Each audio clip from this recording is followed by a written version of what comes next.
Olá, pessoal! Mais uma aula de matemática e o assunto de hoje continuará sendo distância entre dois pontos no plano cartesiano e ponto médio no segmento. Faremos faremos alguns exercícios para reafirmar essas ideias para que vocês tenham certeza do que estão fazendo. Então vamos lá. Primeiro falando sobre a distância entre dois pontos, pessoal. Então, como nós já vimos na aula passada, então nós temos que descobrir qual é o tamanho do segmento compreendido por esses dois pontos. Quando esses pontos eles formam um segmento paralelo ao eixo x ou paralelo ao eixo y, basta fazer a subtração lá de x ou dos valores de y. Agora, quando esse segmento ele está inclinado no plano cartesiano, o que a gente precisa fazer? Então, a gente precisa determinar esses pontos e essa medida do segmento, que vai ser a distância entre os dois, será obtida a partir do Teorema de Pitágoras, que foi como nós realizamos até o momento lá na aula passada. Correto, pessoal? Então, esse é o caminho. Quando você tem pontos e o segmento fica oblíquo, ele não fica paralelo ao eixo x nem paralelo ao eixo y. Então, tem que fazer por Pitágoras, essa é a estratégia. E o ponto médio de um segmento compreendido por dois pontos, nós já vimos, que é só você fazer a média aritmética das abscissas e depois das coordenadas.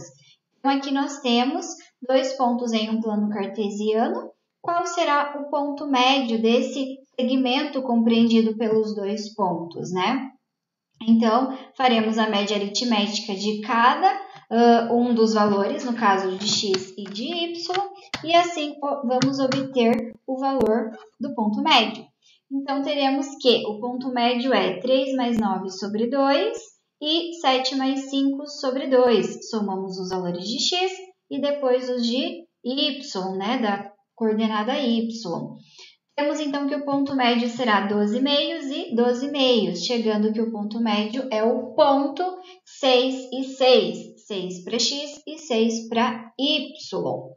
Agora faremos prática, botaremos a mão na massa sobre esse assunto. Novamente, vamos ter aquela postura. Leiam o exercício com a prof, pausem o vídeo e tentem resolver. Depois deem play para analisar a resolução com a prof, combinado? Qual é a distância entre os pontos 3 e 2 e 6 e 4? Façam lá no caderno de vocês. Desenhem no plano cartesiano, identifiquem os pontos e façam todo o processo. Vamos para a resolução. Desenhei aqui no plano cartesiano esses pontos 3 e 2 e 6 e 4. O ponto 3 e 2 está aqui, o 6 e o 4 está mais aqui. Então, nós temos aqui o segmento compreendido pelos dois pontos. Então, a distância vai ser o tamanho desse segmento. Observem que a prof já identificou aqui os catetos que ajudam a formar o nosso triângulo. Então, é só aplicar agora Pitágoras. Mas quanto vai medir esses catetos? Então, observem. Esse segmento ele está paralelo ao eixo x. Então, ele vai medir o quê? A distância, ou melhor, a diferença entre as abscissas. 6 menos 3 é 3. E observem, realmente são 3 unidades. Então, esse segmento mede 3. Esse segmento é paralelo ao eixo y. Então, o tamanho dele é a diferença das ordenadas, dos valores de y.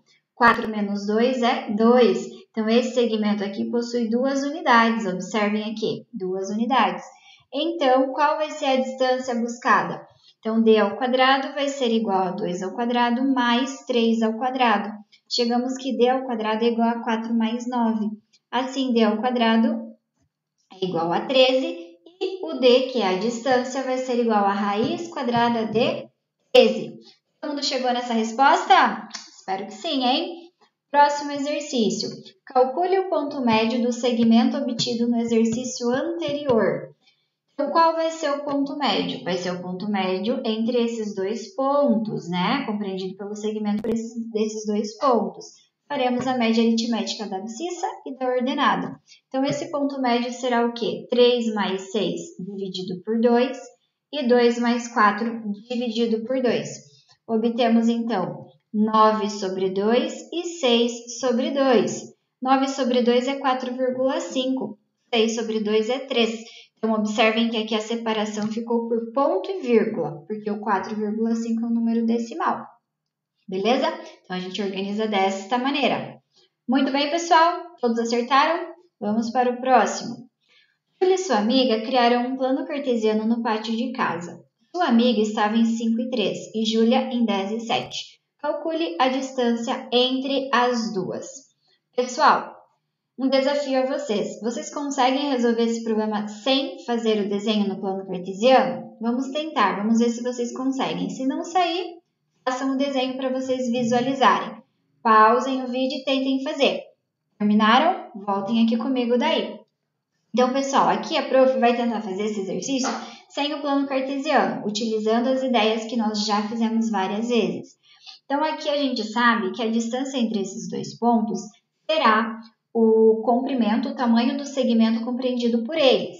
Então, esses dois pontos, eles não estão paralelos ao eixo x e nem ao eixo y, porque, observem, os x são diferentes, os valores de y são diferentes. Então, a gente sabe que esses pontos não formam um segmento paralelo ao eixo x nem ao eixo y.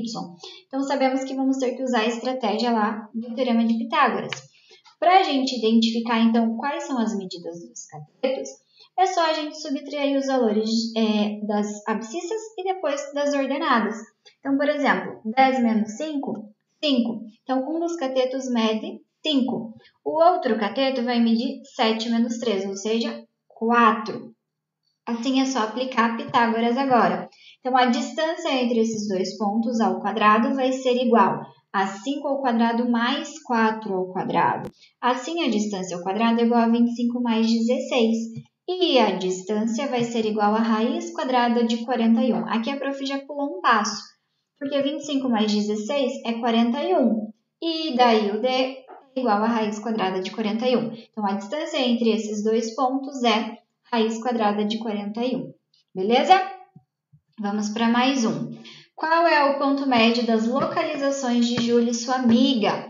Então, fazendo o segmento, que dá a distância entre esses dois pontos, qual vai ser o ponto médio desse segmento, compreendido pelos dois valores?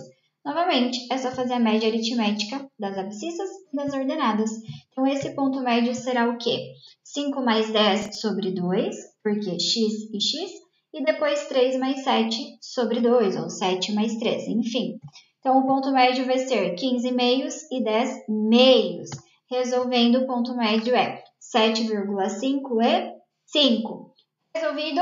Todos acertaram? Espero que sim. Caso tenha errado, não compreendeu onde foi o seu erro, entre em contato com a prof e tire todas as suas dúvidas. Então, essa foi a nossa aula de hoje. Espero que tenham entendido tudo. E nos vemos na próxima aula.